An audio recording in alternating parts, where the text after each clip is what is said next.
పంతు నువ్వు పంజాబ్ కింగ్స్కో డీసీకో ఆర్సీబీకో పోతావు అనుకుంటే అన్ఎక్స్పెక్టెడ్గా లక్నో సూపర్ జైంట్స్కి పోయినావు. Auction must be crazy. LSG ఓనర్తోని పడకనే రాహుల్ బయటకు వచ్చిండు, డీసీ ఓనర్స్తో పడక నువ్వు బయటకు వచ్చినావు. ఇప్పుడు రాహుల్ ఏమో డీసీకి పోయిండు, నువ్వేమో ఎల్ఎస్జీకి వచ్చినావు. ఇప్పుడు అసలు మీ ఇద్దరికి ఆ ఓనర్స్తో రిలేషన్ ఎట్లుంటుందో కదా. దాంట్లో ఏముంది రోహిత్ భాయ్, relation is nothing but money. IPL చరిత్రనే హైయెస్ట్ అమౌంట్ ఇచ్చి నన్ను తీసుకున్నారు. వాస్తవం చెప్పాలంటే ఆ అమౌంట్ నాకు రావడానికి కూడా కారణం నా ఎక్స్ టీం డీసీఏ. వాళ్ళు నాకు ఆర్టీఎం కార్డు ఉపయోగించబట్టే గీ ఎల్ఎస్జీ నాకు 27 కోట్లు ఇచ్చింది. ఎనీవే డీసీని అయితే ట్రోఫీ గెలిపించలేకపోయినా కానీ గీ ఎల్ఎస్జీని ఖచ్చితంగా ట్రోఫీ గెలిపిస్తా.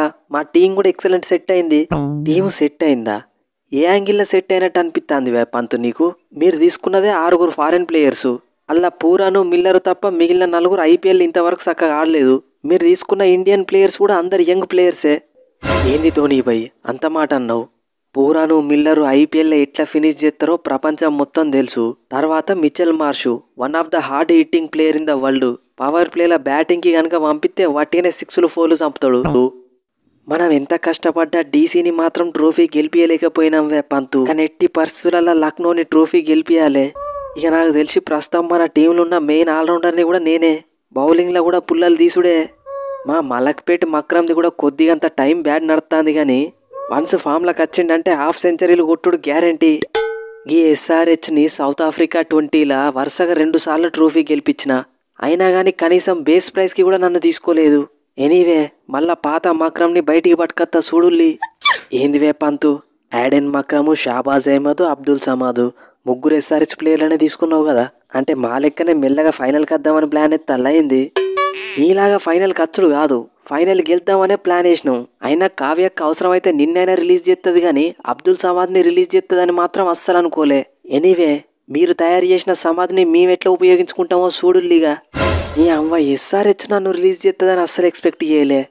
ఎనీవే ఇప్పటి నుంచి నా టాలెంట్ మొత్తం లక్నో సూపర్ జైంట్స్ని గెలిపించడానికే ఉపయోగించుతా. కరెక్ట్ వే సమాధు, ఇన్ని సీజన్లలో ఒక్క హాఫ్ సెంచరీ కూడా కొట్టకుండా ఎస్ఆర్హెచ్కి నువ్వు ఎక్సలెంట్గా కాంట్రిబ్యూట్ చేసినావు. అదేవిధంగా లక్నోకి కూడా కాంట్రిబ్యూట్ చేయాలని నా మనస్ఫూర్తిగా కోరుకుంటానా. కమిన్స్ అన్న సమాధి విషయం పక్కకు పెట్టు, కానీ మీ టీం నుండే షాబాజ్ అహ్మద్ని జస్ట్ 2.4 crores తీసుకున్నాం చూడు, అది చాలు మాకు. ఈసారి మిల్లరు పూరాన్తో పాటు షాబాజ్ కొట్టే 6లు చూసి మీరు షాక్ కావాలి. పంతు బ్రో, ఆర్సీబీకి ఆడేటప్పుడు ఆర్సీబీకి 6లు కొట్టినా, ఎస్ఆర్హెచ్కి ఆడేటప్పుడు ఎస్ఆర్హెచ్కి కూడా 6లు కొట్టినా, అయినా వాళ్ళిద్దరు నన్ను రిలీజ్ చేసిళ్ళు. ఇక ఈసారి లక్నోకి బ్యాటింగ్తో పాటు బౌలింగ్లో కూడా నా టాలెంట్ ఏందో చూపిస్తా. Get ready. అయినా పంతు, ఒక్క సీజన్ మంచిగా ఆడంగానే మయాంక్ యాదవ్ని 11 కోట్లు పెట్టి రీటైన్ చేసుకున్నారు చూడు, గాడ్ మస్ట్ బీ క్రేజీ. ఆయనకి ఇంజురీ అయితే ఏం చేస్తారువే? అట్లా అనుకుంటే మీరు పాతిరానాన్ని రీటైన్ చేసుకోలేదా ఒక్క సీజన్ మంచిగా ఆడంగానే? అయినా ఇప్పుడు మా బౌలింగ్ కోచ్ ఎవరో తెలుసా? జహీర్ ఖాన్.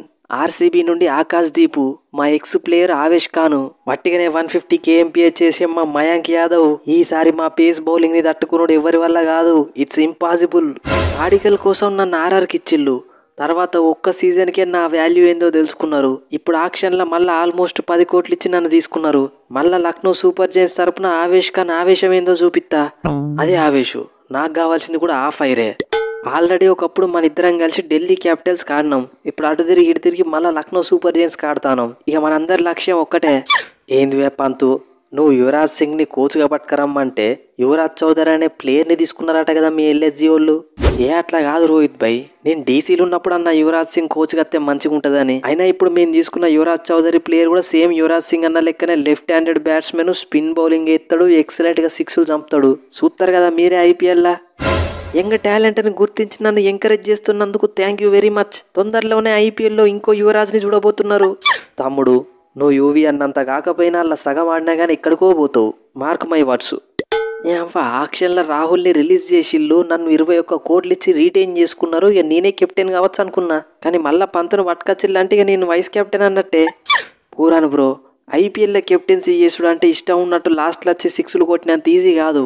అయినా లాస్ట్ ఇయర్ రాహుల్ భాయ్ పరిస్థితి చూసినావు కదా నువ్వు ఏమైందో. ఇప్పుడు ఆ పొజిషన్లో నేనున్నా, నా బాధ నాకుంటే నీదో బాధనా?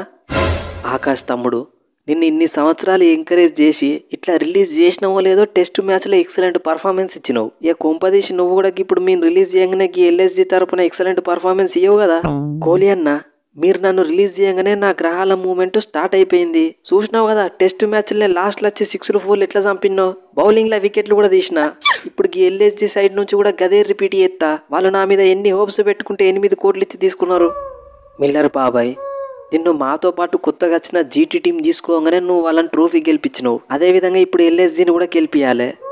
ఏ టీం కాడినా నా పర్ఫార్మెన్స్లో మాత్రం తేడా ఏం ఉండదు. మిల్లర్ ద కిల్లర్ ఫిక్స్ అయిపోర్లి. ఓకే బాయ్స్, ఆక్షన్ని మొత్తం ఆగమాగం చేసింది మా ఎల్ఎస్జీనే. అట్లనే ఐపీఎల్లో కూడా ఆగమాగం చేసి ట్రోఫీ గెలుస్తాం. Get ready. సో ఫ్రెండ్స్, ఇది ఎల్ఎస్జీ మీద స్పూఫ్. సో జస్ట్ చూసి ఎంజాయ్ చేయండి. సో వీడియోని చూసి జస్ట్ నవ్వుకొని వదిలేసేయండి, లైట్ తీసుకోండి, మిగిలిన ఏం పట్టించుకోవాల్సిన అవసరం ఏం లేదు. ఇక ఆక్షన్లో Lucknow Super Giants performance average అని చెప్పొచ్చు. ముఖ్యంగా పంత్ కోసం ఎక్కువ పెట్టేసిళ్ళు, అట్లనే బౌలర్ల మీద ఎక్కువ ఇన్వెస్ట్ చేసిళ్ళు. కరెక్ట్ ఆల్రౌండర్స్ లేరు, అట్లనే ప్రూవెన్ ఇండియన్ ప్లేయర్స్ ఎవరు లేరు, ఒక రిషబ్ పంత్ తప్ప. బౌలింగ్లో రవి బిష్నాయ్ ఉన్నాడు, స్పిన్నరు. కానీ టీంలో మాత్రం సింగిల్ హ్యాండెడ్గా మ్యాచ్ని గెలిపించే ప్లేయర్స్ ఉన్నారు. Like Nicholas Pooran, Mayank Yadav, అట్లనే డేవిడ్ మిల్లర్, మిచెల్ మార్ష్ కూడా చాలా మంచి ప్లేయరు. ఇక నాకైతే వీళ్ళు ప్లే ఆఫ్స్కి వస్తారని అంత కాన్ఫిడెన్స్ అయితే వస్తలేదు. కానీ మీకేమనిపిస్తుందో కింద కామెంట్ సెక్షన్లో చెప్పండి. నెక్స్ట్ వీడియోలో మళ్ళీ కలుద్దాం. Thanks for your love and support.